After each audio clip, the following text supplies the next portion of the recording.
Kajian Kitab.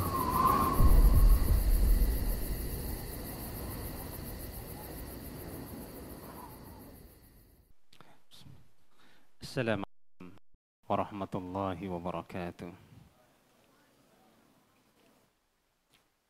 Innal hamdalillah nahmaduhu wa nasta'inuhu wa nastaghfiruh wa na'udzu billahi min shururi anfusina wa sayyiati a'malina may yahdihillahu fala mudilla lahu wa may yudlilhu falan tajida lahu waliyyan mursyida. Asyhadu an la ilaha illallah wahdahu la syarika lah wa asyhadu anna Muhammadan abduhu wa rasuluhu alladzi la nabiyya ba'd. Ya ayyuhalladzina amanu taqullaha haqqa tuqatih wa la tamutunna illa wa antum muslimun.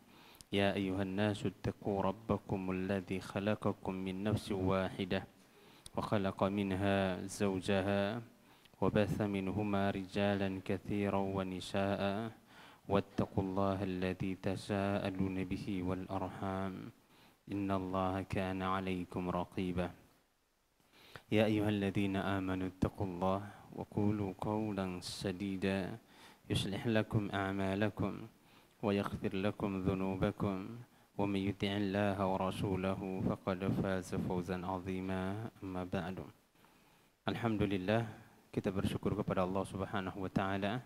Malam hari ini kita dapat melanjutkan kajian kita pada poin yang kelima atau prinsip yang kelima pada prinsip-prinsip memuliakan ilmu. Salawat serta salam semoga tercurahkan kepada Nabi Muhammad sallallahu alaihi wasallam, kepada keluarganya, para sahabatnya, dan kepada orang-orang yang senantiasa mengikuti mereka hingga hari kiamat nanti. Para ikhwan yang semoga dirahmati Allah Subhanahu wa taala, kita lanjutkan pada al-maqidu al-khamis atau pokok atau prinsip yang kelima dari kitab Khulasa Ta'zimil Ilmi yang dikarang oleh Syekh Al-Utsaimin hafizahullah taala. Falyaqra. Tafadhal Muhammad.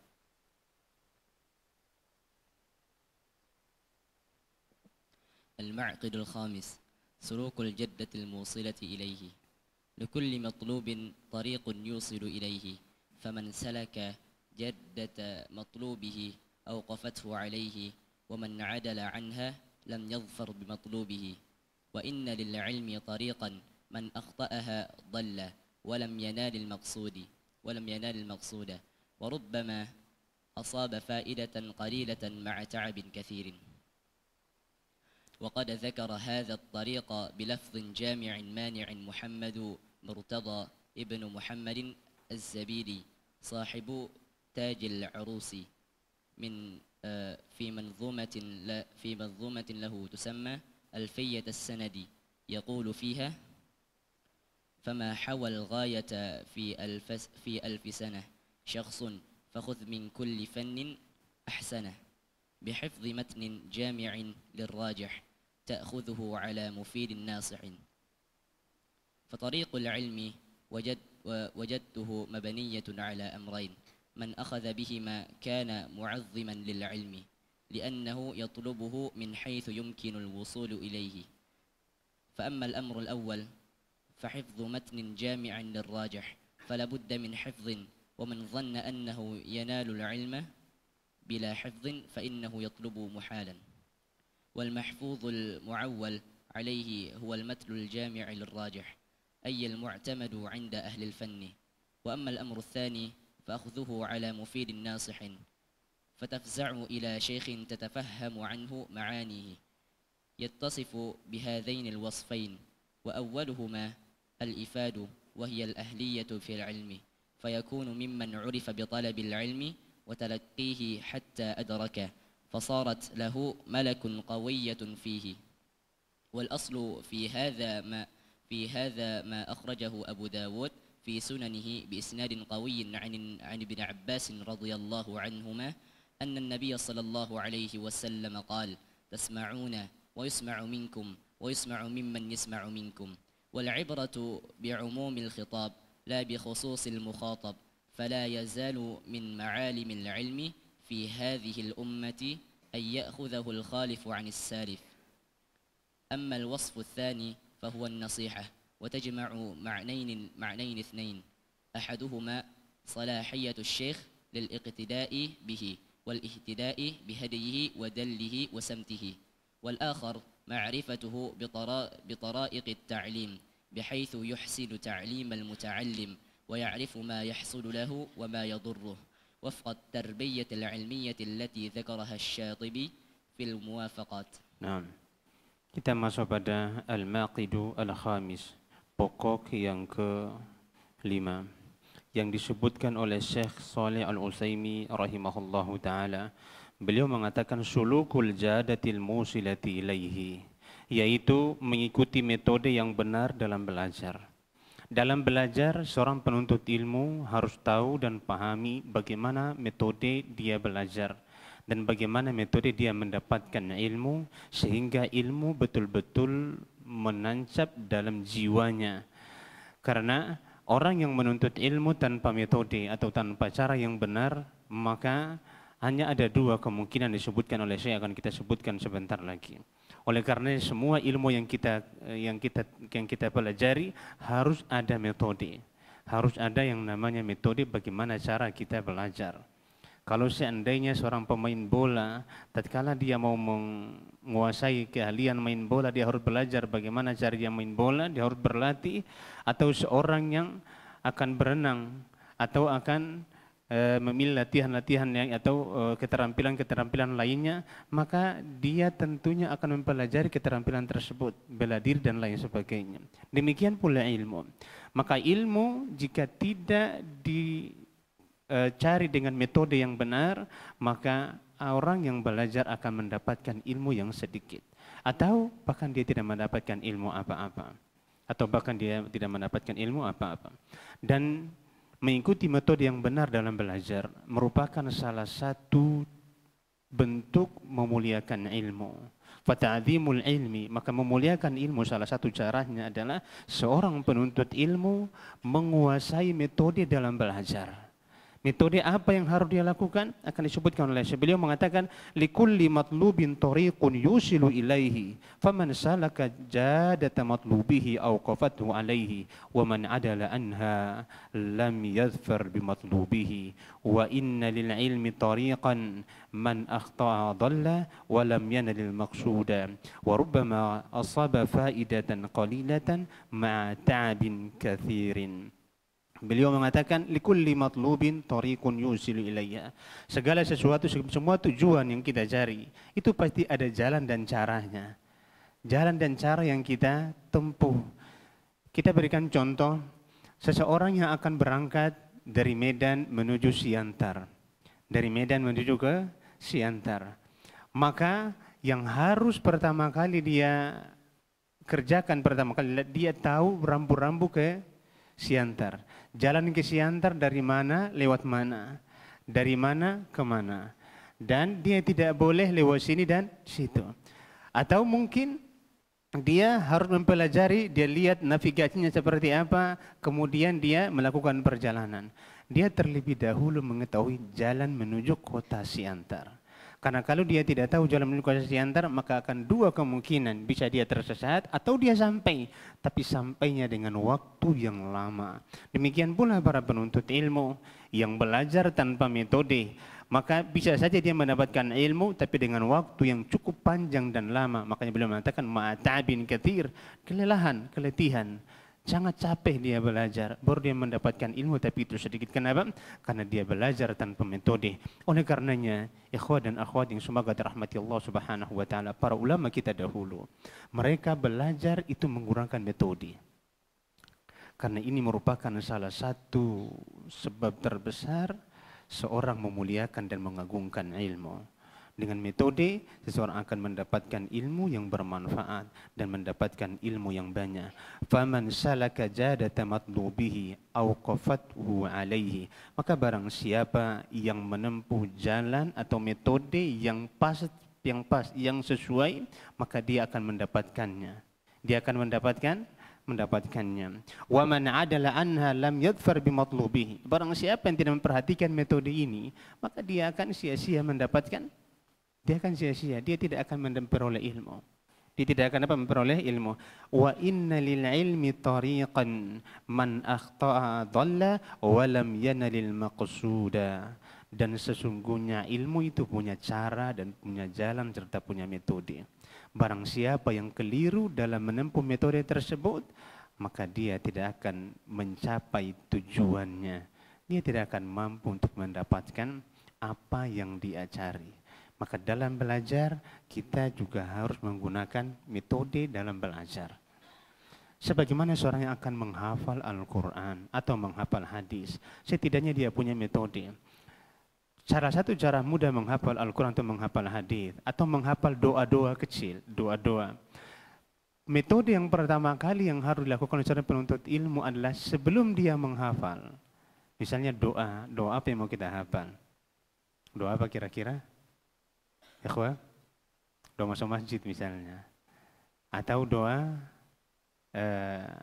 kafaratul majlis, atau doa meminta ampunan kepada Allah Subhanahu wa taala.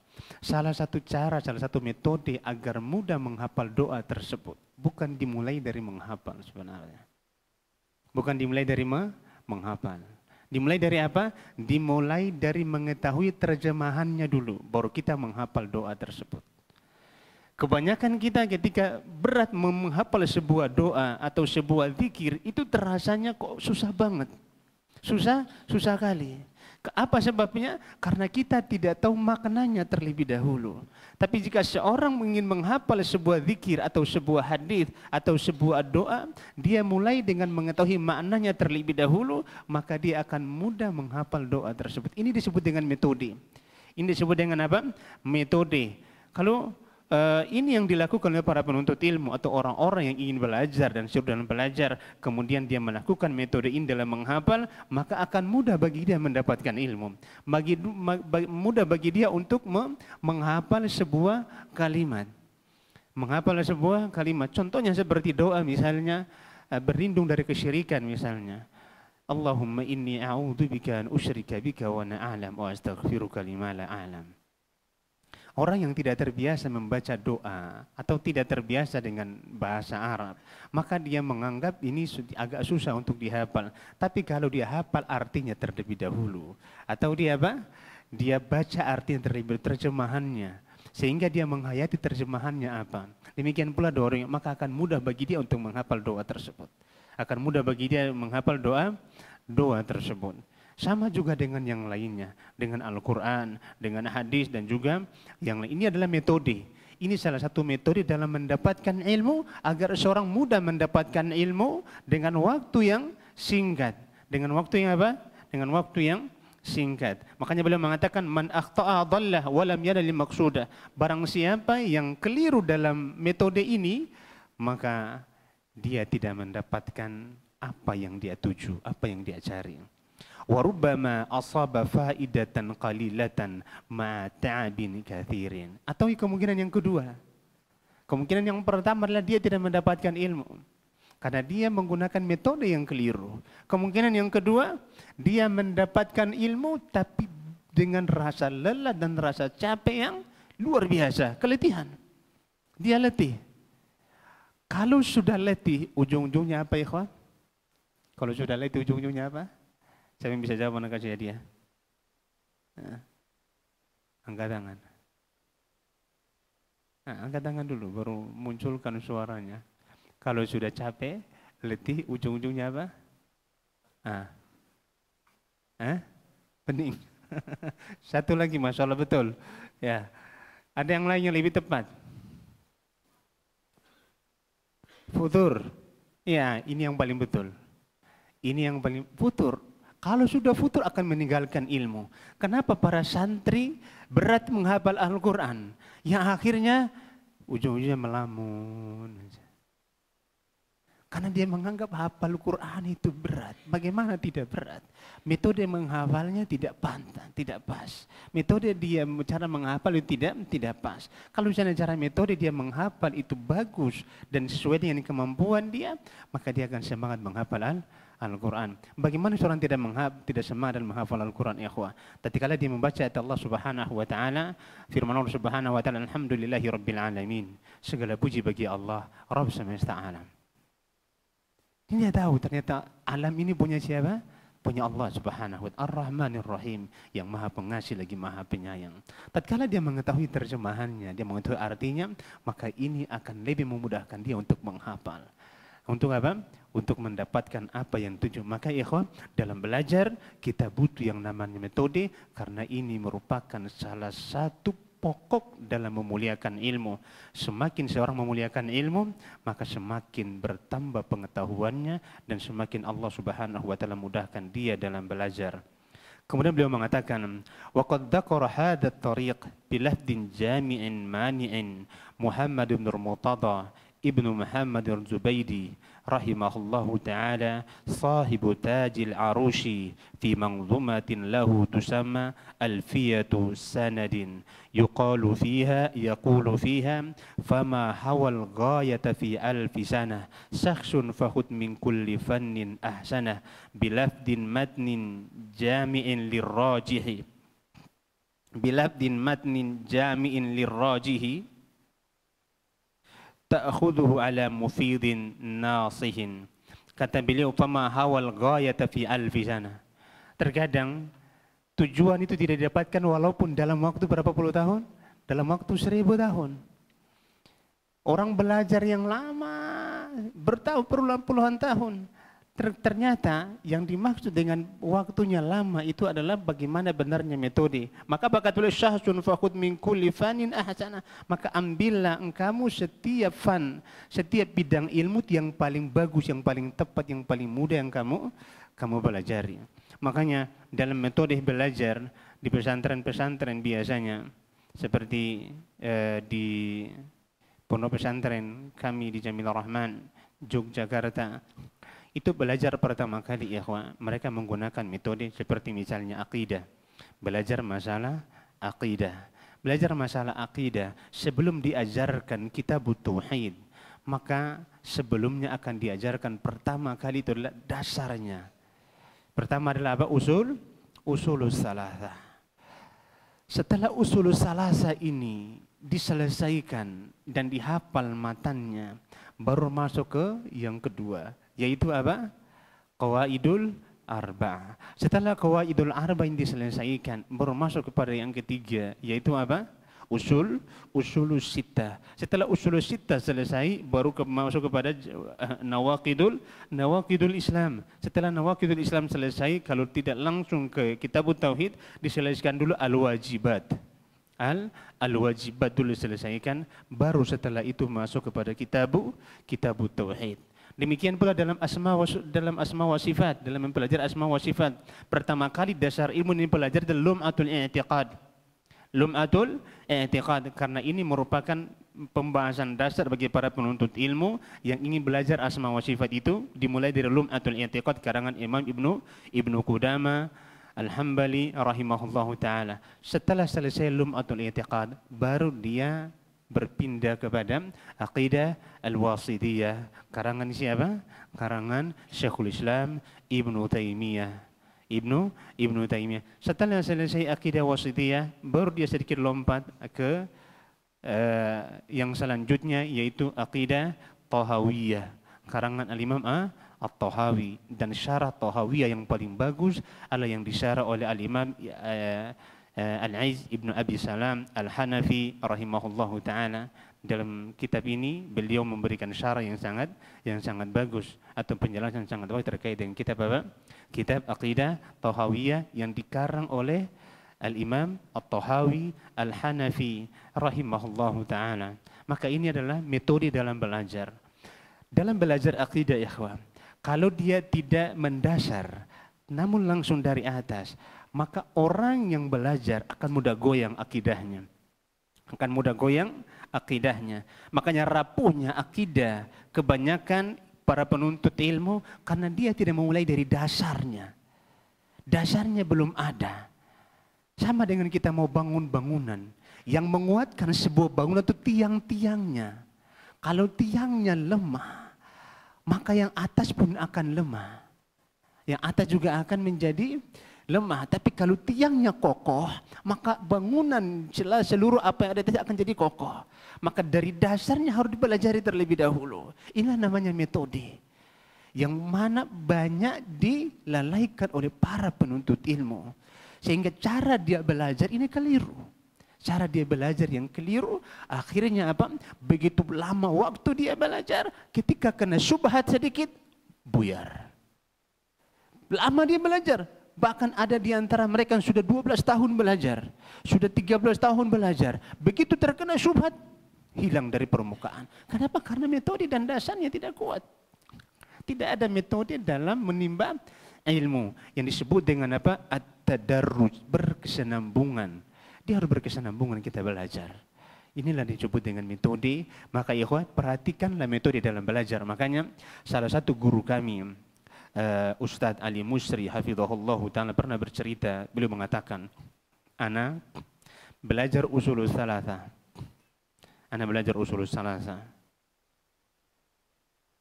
Dan menghatamkan sebanyak 12 kali kepada satu guru. Antum sudah berapa kali hatam usulul salasa? Siapa yang pernah hatam usulul salasa kita kasih hadiah? Irfa' yadah. Jamaah. Ini kayaknya ini tawadu semua ini. Banyak sudah menghatamkan tapi takut ria kalau angkat tangan. Masalahnya ikhwah, kalau kita belajar usulul salasa ini merupakan salah satu yang paling membosankan. Karena pembahasannya itu nanti bahas ini, nanti balik lagi bahas itu juga. Dan belajar akidah itu memang pembahasannya untuk menguatkan. Maka dia butuh pengulangan.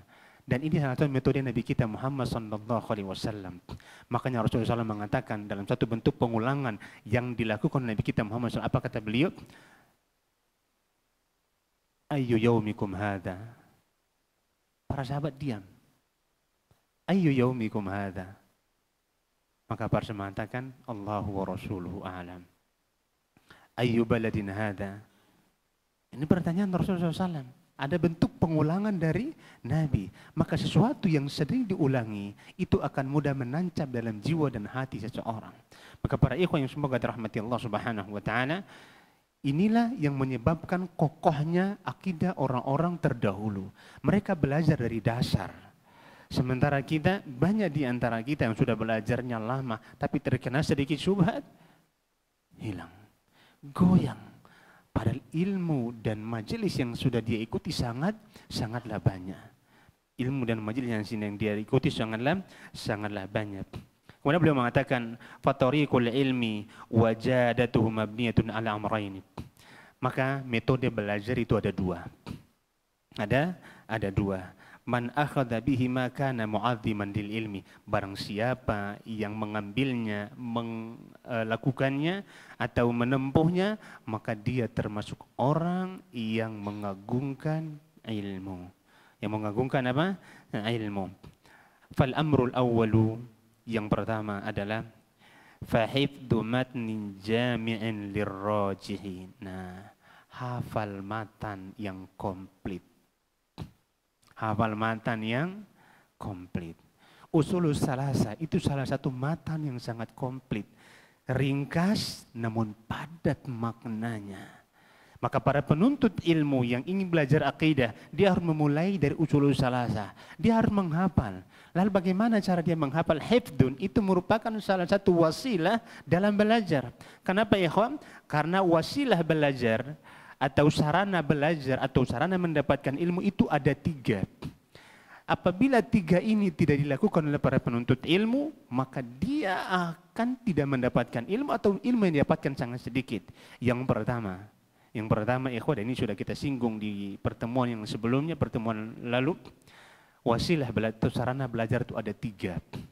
Ada 3. Yang pertama adalah al-hifdhu. menghafal. Menghafal. Ini wasilah yang pertama atau sarana yang pertama. Jadi hafal dulu. Yang kedua, al-fahmu. Setelah dihafal dia dipahami. Dia dipahami. Bagaimana cara memahaminya beliau jelaskan di sini. Bagaimana cara kita memahami apa yang sudah kita hafal beliau jelaskan di sini. Makanya para ulama kita dulu setelah mereka hafal, dia duduk di hadapan gurunya agar gurunya menjelaskan kepada dia. Dan yang ketiga adalah al-amalu.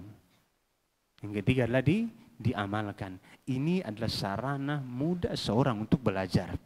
Yang pertama apa ya, kawan?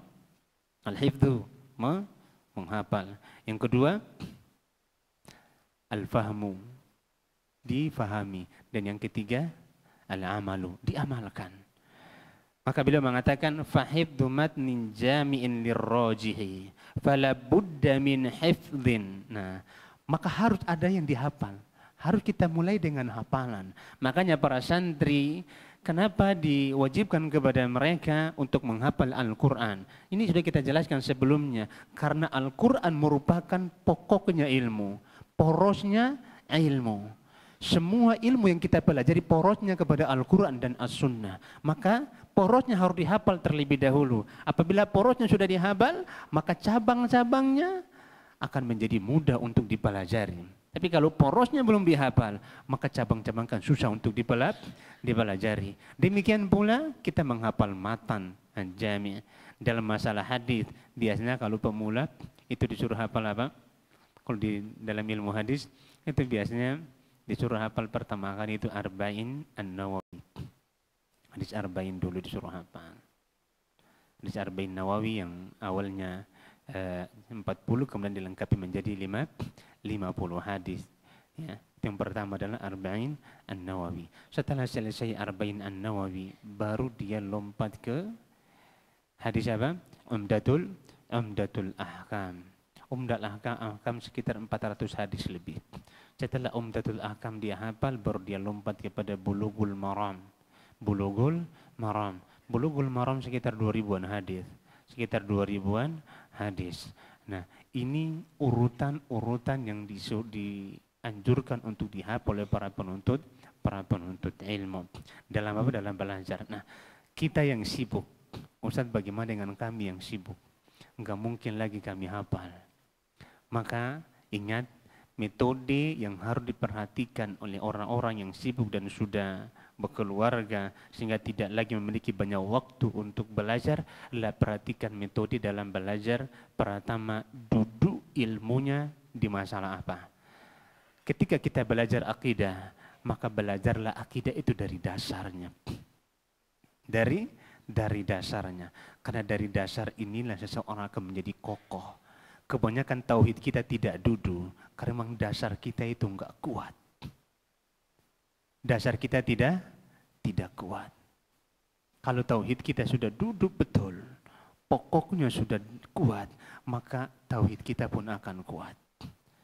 Tauhid kita juga akan kuat. Terkena syubhat, terkena kerancuan, kita bisa menebasnya, bisa menangkalnya. Karena kita sudah punya dasar yang dapat menjadi tameng untuk menjaga kita daripada syubhat-syubhat tersebut. Jika dasarnya tidak ada, maka akan mudah terkena syubhat, bahkan termakan oleh syubhat. Salah satu contoh di antara kekeliruan banyak para penuntut ilmu adalah salah satu contoh kekeliruan banyaknya kekeliruan yang terjadi pada penuntut ilmu adalah tatkala kondisi pemahamannya belum kuat. Atau tatkala kondisi akidahnya belum kuat dan yang lainnya belum kuat. Kemudian dia berkesinambungan dalam memperdalam ilmu fikih pada mazhab tertentu. Ilmu fikih pada mazhab tertentu. Nah, apabila ini dilakukan oleh para penuntut ilmu, mempelajari mazhab tertentu, maka yang terjadi adalah bermudah-mudahan dalam menyampaikan sebuah pendapat. Yang terjadi adalah bermudah-mudahan dalam menyampaikan semua pendapat. Dan ini yang terjadi di banyaknya para penuntut ilmu yang hanya yang menyibukkan dia dengan belajar apa? Belajar fikih. Yang akhirnya apa? Menjadikan toleransi yang berlebihan. Lahirlah toleransi yang berlebihan. Orang melakukan kesalahan ini, itu kan pendapat dia. Orang melakukan kesalahan ini tidak ada lagi bentuk pengingkaran. Akhirnya yang ketiga akan muncul hilangnya ingkarul mungkar. Kalau ini semua dilakukan, untuk apa ada namanya al-jarh wa ta'dil? Untuk apa ada namanya al-jarh wa ta'dil? Ada ulama dalam masalah itu, ada ilmu namanya ilmu al-jarh wa ta'dil, mencatatkan seorang perawi. Ini ilmu yang berat. Tapi kenapa dia harus catatkan? Para perawi mengatakan hada munkarul hadis. Fulan munkarul hadis. Kemudian orang mengatakan, oh enggak boleh kita ngomong kayak gitu, ini ghibah. Kalau ini tidak dilakukan, ilmu sampai kepada kita itu berbagai macam ilmu yang batil. Makanya para ulama mengarang buku namanya apa? Al-Jarh wa Ta'dil. Dan ini akan lahir berbagai macam pemikiran jika tidak ada duduk ilmunya. Tidak duduk apa? Ilmunya. Maka ya bukan berarti tidak boleh belajar fikih madhab. Fikih madhab yang paling penting daripada belajar fikih madzhabul arba, baik itu madhab Hambali ataupun madhab siapa? Hanafi atau madhab Malik, yang terpenting adalah kita harus memahami usul mereka dulu. Usulul madhabnya juga harus kita pelajari. Madhabnya adalah usulul madhabnya apa? Itu yang harus kita pelajari terlebih dahulu dari madhahibu al-arba'ah. Sehingga kita tidak keliru. Maka ya yang semoga rahmati Allah Subhanahu wa taala, butuh metode dalam belajar. Kuatkan dulu masalah akidah karena ini yang paling sakral. Karena masalah akidah merupakan masalah yang paling penting dalam kehidupan kita sehari-hari. Kuatkan masalah akidah, setelah itu baru kita lompat kepada ilmu-ilmu yang lain. Maka beliau mengatakan, faman dhanna annahu yanalul ilma bila hifdin fa innahu yatlubu muhala. Barang siapa yang menyangka bahwa dia mendapatkan ilmu tanpa menghafal, maka ini merupakan prasangka atau praduga yang keliru. Praduga yang keliru, tidak benar. Karena semua para ulama kita menjadi ulama, mereka memulainya dari apa? Al-hifdhu. Sebagaimana pada pertemuan yang lalu telah kita bahas, bagaimana para ulama kita, diantaranya Al-Khatib Al-Baghdadi rahimahullahu ta'ala membacakan Sahih Bukhari kepada gurunya Ismail Al-Hirri rahimahullahu ta'ala pada salatha majalis, menyetorkan hafalan Sahih Bukhari seluruhnya itu pada 3 pertemuan. Pertemuan pertama dimulai dari kapan? Ikhwan, 3 pertemuan yang kita bahas semalam.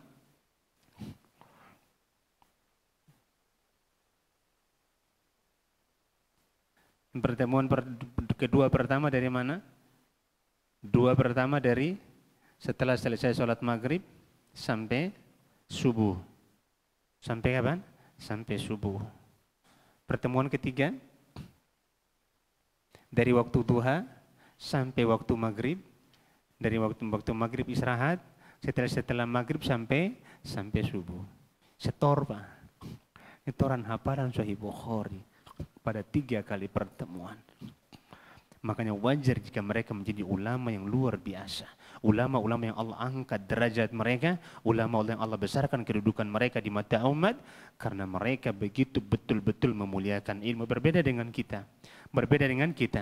Apa yang membedakan kita dengan mereka? Kita saat ini dimudahkan dengan segala kemudahan, namun himmahnya tidak ada.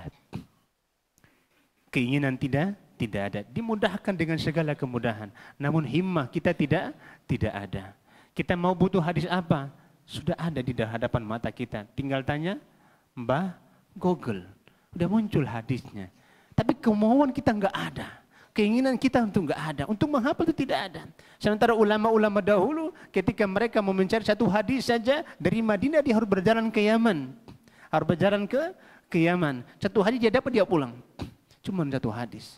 Untuk apa? Mendapatkan satu hadis. Makanya Dalam salah satu metode beliau mengatakan bahwasanya faman dhanna wa man dhanna annahu yanalul ilma bila hifdin fa innahu yatlubuhu muhala. Barang siapa yang mengira bahwa dia akan mendapatkan ilmu tanpa menghafal, maka ini merupakan prasangka praduga sangkaan yang keliru, yang tidak benar.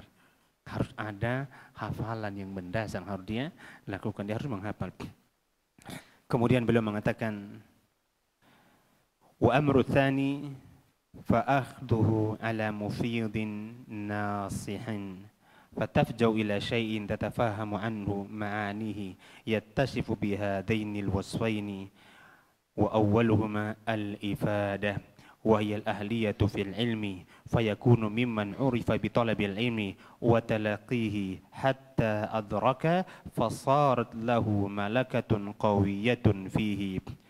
وأصل في هذا ما أخرجه أبو داود في سننه بإسناد قوي عن ابن عباس رضي الله تعالى عنهما أن النبي صلى الله عليه وسلم قال تسمعون ويسمع منكم ويسمع ممن يسمع منكم والعبرة بعموم الخطاب لا بخصوص المخاطب فلا يزال من معالم العلم في هذه الأمة أن يأخذه الخالف عن السالف.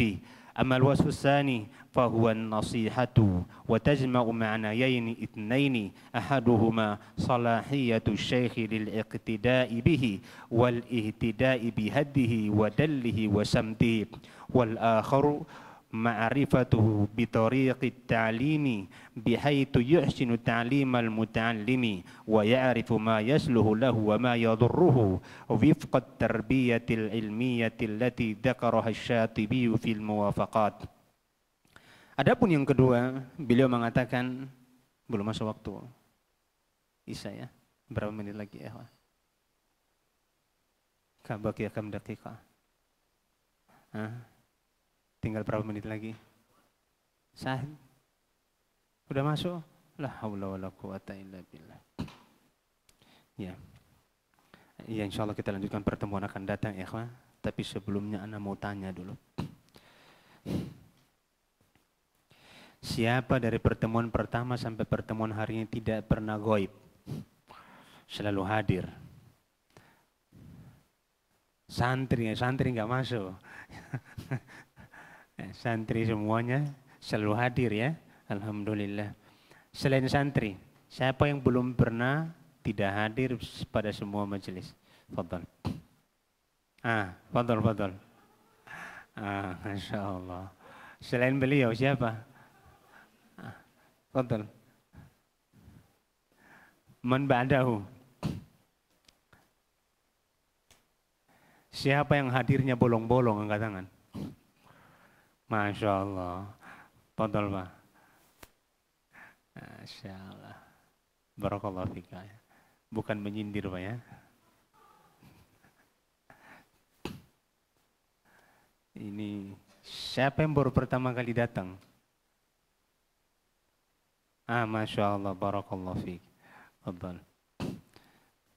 Baru pertama kali datang ya. Oh kayaknya anak antum sudah berapa kali datang ya. Masya Allah. Iya. Yang rumahnya paling jauh. Mana rumah paling jauh?